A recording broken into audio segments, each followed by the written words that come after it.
أهلا وسهلا بكم.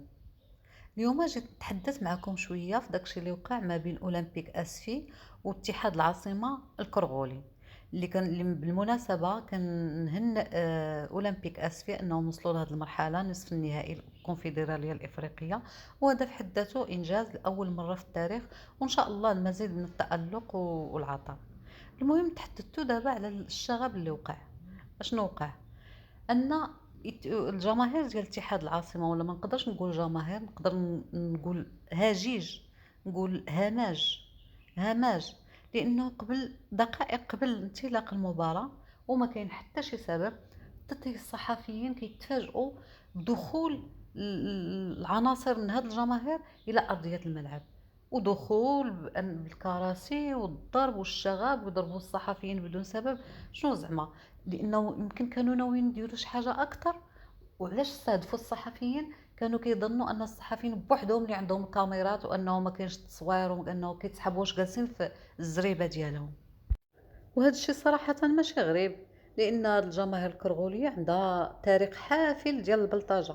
وغير مؤخرا في المباراه في ايطاليا، اللي الجماهير اللي كانت في الطليان تم اقتحموا ارضيه الملعب، ولكن الفرق بين اقتحام ارضيه الملعب في ايطاليا وفي المغرب انه في ايطاليا اقتحموا ارضيه الملعب بحال دوك المهابيل اللي كيتشقلب، اللي كيتقلب، اللي محيد حوايجو، اللي كيدير شي حركات هستيريه. صراحه كيبانوا بحال شي وحدين خارجين من مستشفى المجانين، يعني من 36.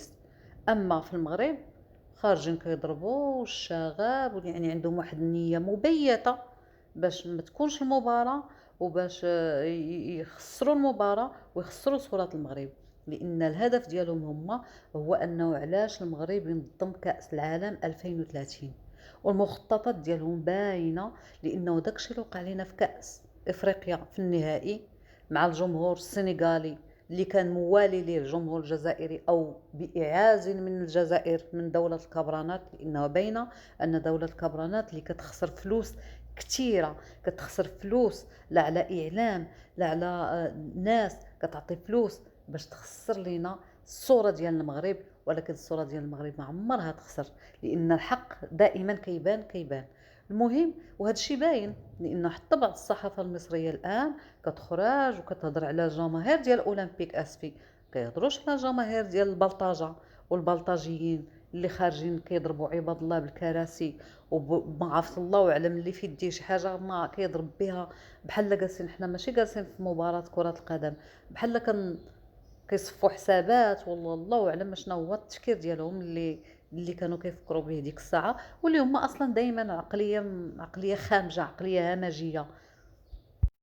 ولكن السؤال المطروح دابا، الى متى غيبقاو المغاربه كيشوفوا في هذه المظاهر وغيبقاو يتحرقوا ويشوفوا قلوبهم واعصابهم كيتحرقوا؟ نبقاو نشوفوا في هذا الشيء الى متى؟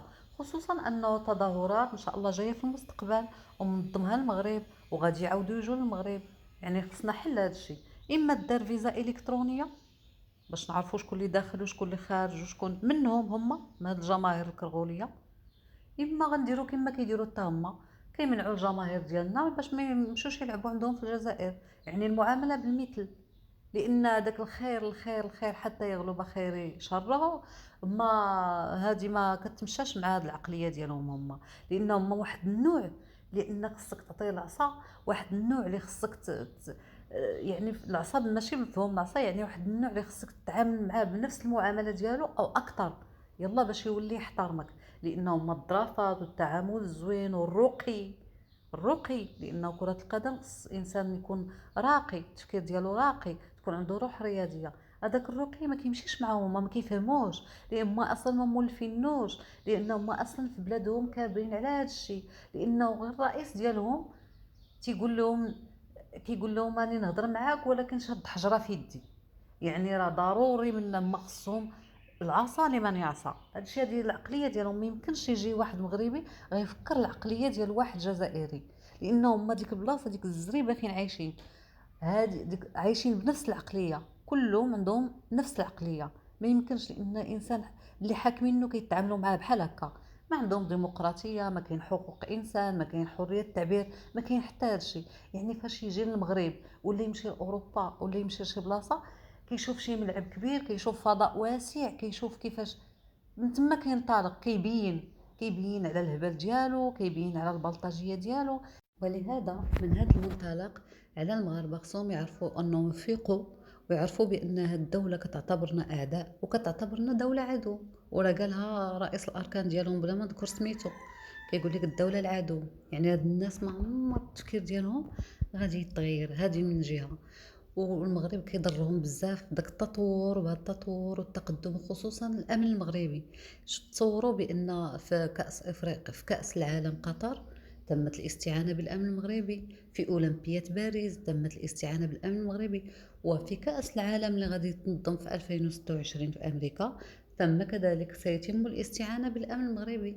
وهذا الشيء خصهم اخوتي المغاربه خصكم تعرفوا بان هذا الشيء كيضرهم بزاف، كيضرهم في قلبهم. داكشي علاش كيديروا هذه الهمجيه وكيديروا هذه التصرفات العدوانيه اللي صراحه لا مبرر لها.